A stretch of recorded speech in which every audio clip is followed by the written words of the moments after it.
Gravitational potential energy. अब हम लोग ग्रेविटेशनल पोटेंशियल एनर्जी को समझना चाहेंगे।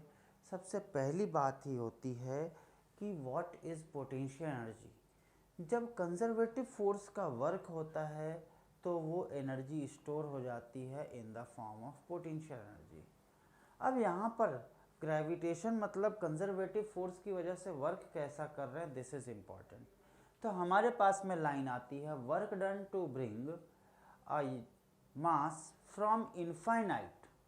हम किसी भी बॉडी को इनफाइनाइट से ग्रेविटेशनल फील्ड में ला रहे हैं और इसे इनफाइनाइट से ग्रेविटेशनल फील्ड में लाने में जो वर्क करना होता है उसे हम लोग ग्रेविटेशनल पोटेंशियल एनर्जी कहते हैं।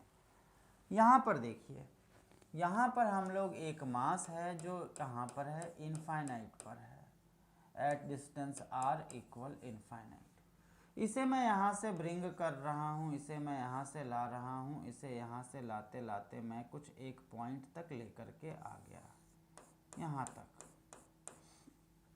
जहाँ पर डिस्टेंस की वैल्यू आर है।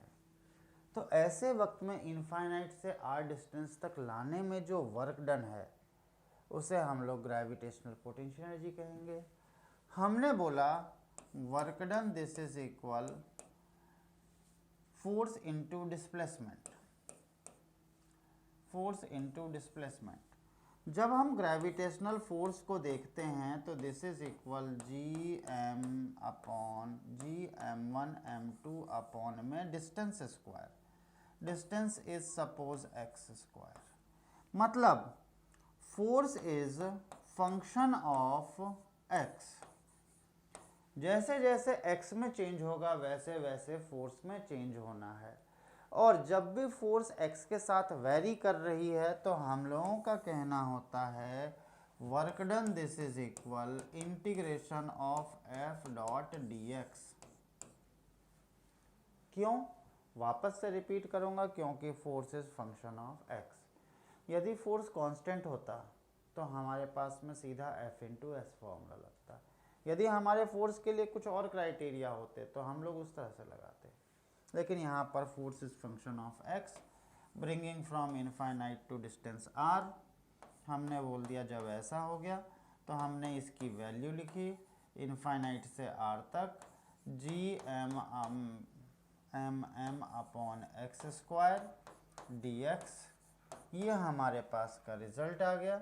अब हमने इसको इंटीग्रेट किया, 1 अपॉन एक्स स्क्वायर का इंटीग्रेशन हो जाएगा -1 अपॉन एक्स, और जब हमने लिमिट की वैल्यू रखी तो work done equal minus G M upon r. This work done is known as gravitational potential energy. हमने बोला ये जो वर्क डन था ये कंजर्वेटिव फोर्स की वजह से एनर्जी बन के स्टोर हो गया, इसीलिए U का फॉर्मूला हो जाएगा minus G M m upon r, minus G M m upon r. Question है हमारे पास में, the velocity with which a body must be thrown vertically upward from the surface of earth so that it may reach to height this। तो हमें ये पूछा जा रहा है कि किस वेलोसिटी से हम बॉडी को थ्रो करें जो कि ये इतने हाइट को गेन कर सके। ठीक है, हमारे पास अर्थ के सरफेस से एक बॉडी को हम थ्रो कर रहे हैं। अर्थ का रेडियस है r, और क्वेश्चन में बोला जा रहा है कि ये कितना हाइट गेन करे, 10r हाइट को गेन करे। दिस में गेन हाइट 10r। तो ये वेलोसिटी बतानी है हमें, इसकी फाइनल वेलोसिटी यहाँ पर 0 हो रही है, फाइनल वेलोसिटी यहाँ पर 0 हो रही है। तो बहुत ही बेसिक सा तरीका है इस क्वेश्चन को करने के लिए कि हम लोग बोलते हैं कि यहाँ से यहाँ तक ले जाने में हमें कितना वर्क डन करना होगा। यदि हम लोगों के पास वर्क डन का पता लग जाए तो हम लोग वर्क एनर्जी थ्योरम से इसे सॉल्व कर सकते हैं।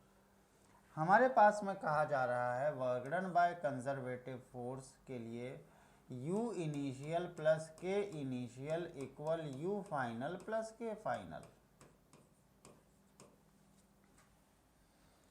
हमने बोला U इनिशियल यहाँ से थ्रो कर रहे हैं minus G into M upon R। इसे V वेलोसिटी से थ्रो कर रहे हैं, this is equal half into M into V square. Sir ये कितने हाइट तक पहुंचना चाहिए? तो ये 10R हाइट तक पहुंचना चाहिए। मतलब total potential energy G into M upon में 10R plus R, this is 11R। और उस हाइट तक पहुंचने के बाद बॉडी की वेलोसिटी 0 हो जाएगी। इसीलिए हमारे पास का रिजल्ट आने वाला है half mv square,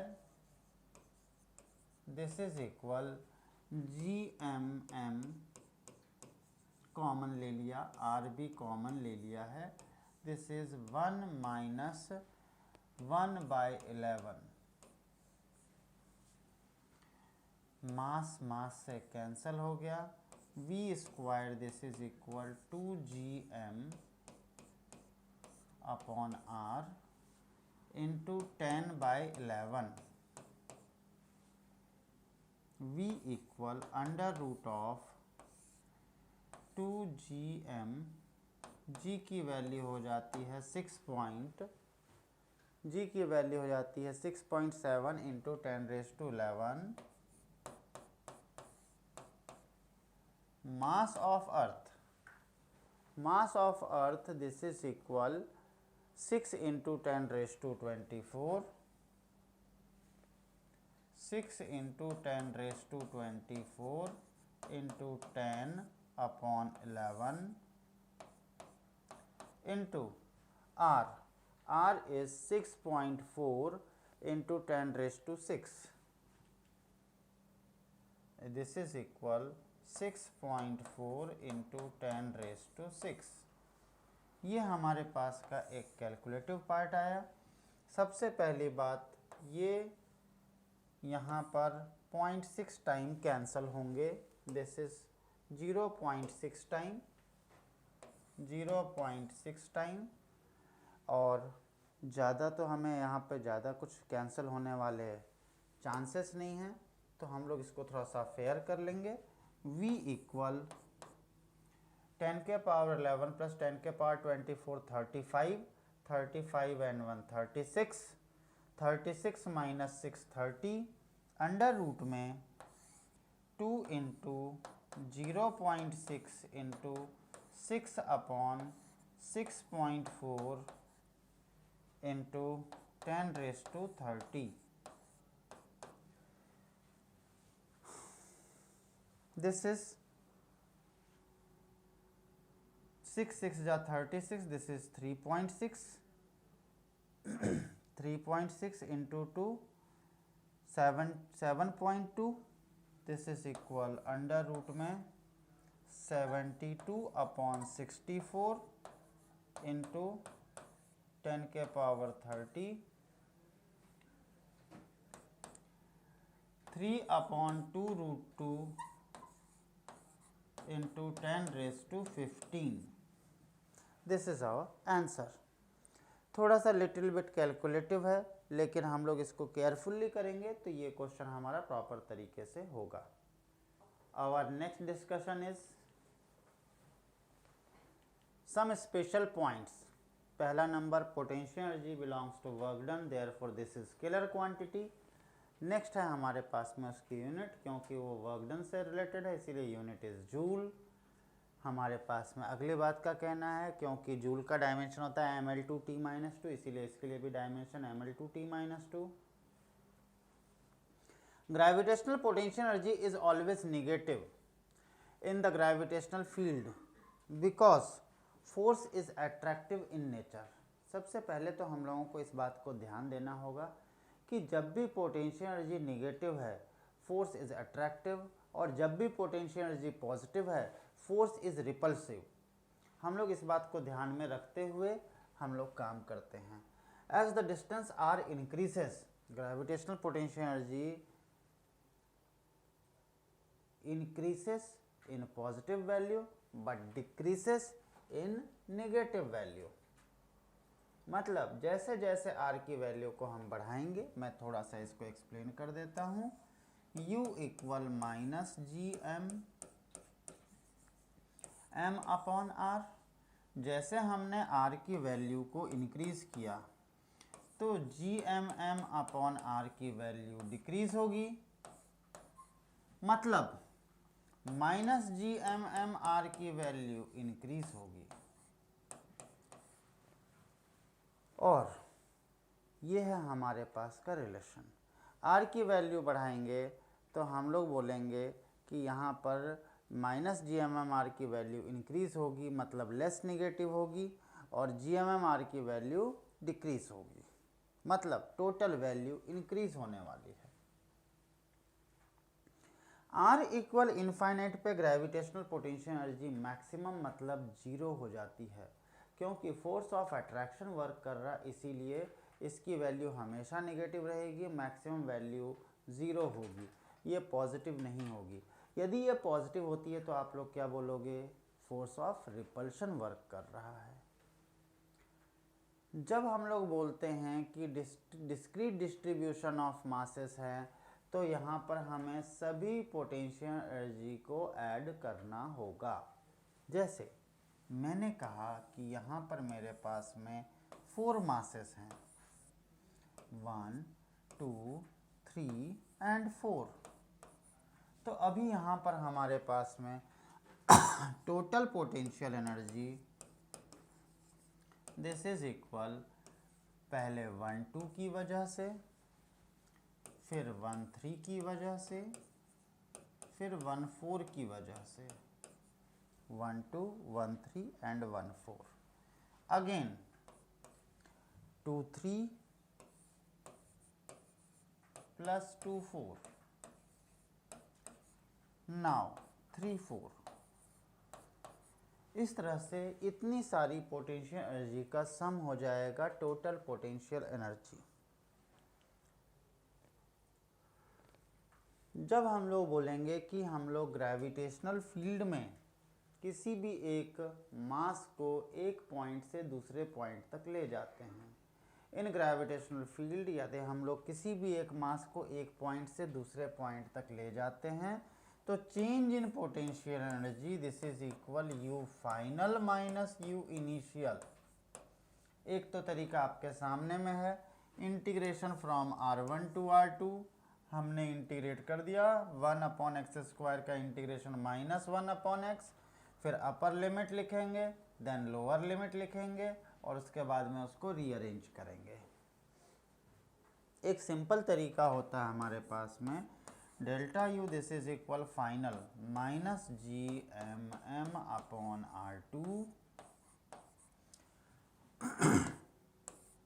minus G M upon r1, delta U G M 1/r1 minus 1/r2, 1/r1 minus 1/r2। ये हमारे पास में ग्रेविटेशनल पोटेंशियल एनर्जी के लिए रिलेशन डिफाइन होते हैं। नाउ हमारे पास में आती है बात acceleration due to gravity. The acceleration with which all bodies are attracted towards center of earth is called acceleration due to gravity. The acceleration with which all bodies are attracted towards center of earth is called acceleration due to gravity. This is the acceleration, actual में हम इसे जरा समझें, F equal formula है gmm अपॉन distance square. हमने बोल दिया force equal mass into acceleration, this is equal G M upon R square, A equal G M upon R square.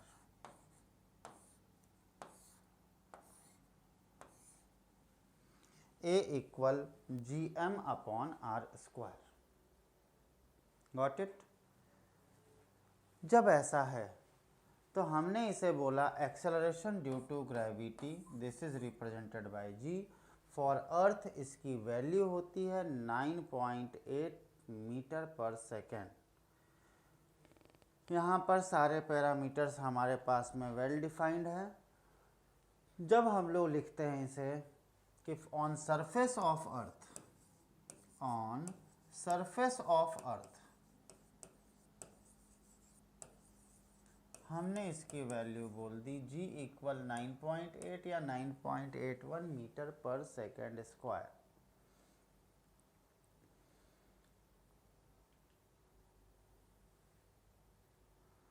मतलब जब भी अर्थ के आसपास किसी भी बॉडी को हमने फ्रीली फॉल कराया तो वो g इक्वल 9.81 मीटर पर सेकेंड स्क्वायर के एक्सेलरेशन से toward centre of earth accelerate होती है। This is also known as free fall. आइए क्वेश्चंस देखते हैं। क्वेश्चन जो है उसका कहना है कि हमारी बॉडी जो है सपोज घूमना बंद हो जाए तो फिर एक्सेलरेशन ड्यू टू ग्रेविटी पे क्या इफेक्ट होने वाली है। तो हमारा कहना हुआ कि हम लोग ज़रा सोचते हैं इस क्वेश्चन को। हम लोगों का कहना हुआ कि एक हमारे पास अर्थ के पास एक कोई बॉडी है, अर्थ का रोटेशन हो रहा है। रोटेशन होने के लिए सेंट्रीपिटल फोर्स का लगना ज़रूरी है। इधर की तरफ लग रहा है ग्रेविटेशनल फोर्स, क्योंकि अब ये फ्रेम नॉन इनर्शियल हो गया है, अपने एक्सिस पे घूम रहा है, तो सेंट्रीपिटल एक्सेलरेशन लग रहा है। तो ऐसे वक्त में सेंट्रीपिटल एक्सेलरेशन की वजह से अपोजिट टू एक्सेलरेशन सूडो लगेगा, और इस फोर्स की वजह से, सूडो की वजह से, m ओमेगा स्क्वायर r की वजह से F net this is equal Fg minus F pseudo. इसीलिए नेट फोर्स की वैल्यू डिक्रीज होगी, मतलब एक्सेलरेशन ड्यू टू ग्रेविटी की वैल्यू डिक्रीज होगी। तो हमारा कहना है कि earth suddenly stop, then value of acceleration due to gravity is same at all place. नहीं, एक्सेलरेशन बंद हो जाएगा तो सेंट्रीफ्यूगल फोर्स लगना बंद हो जाएगी, मतलब एक्सेलरेशन ड्यू टू ग्रेविटी बढ़ेगी। Reason, the value of acceleration due to gravity depends upon rotation of earth. बिल्कुल सही है, रीजन सही है, लेकिन assertion is wrong, assertion is incorrect but reason is correct.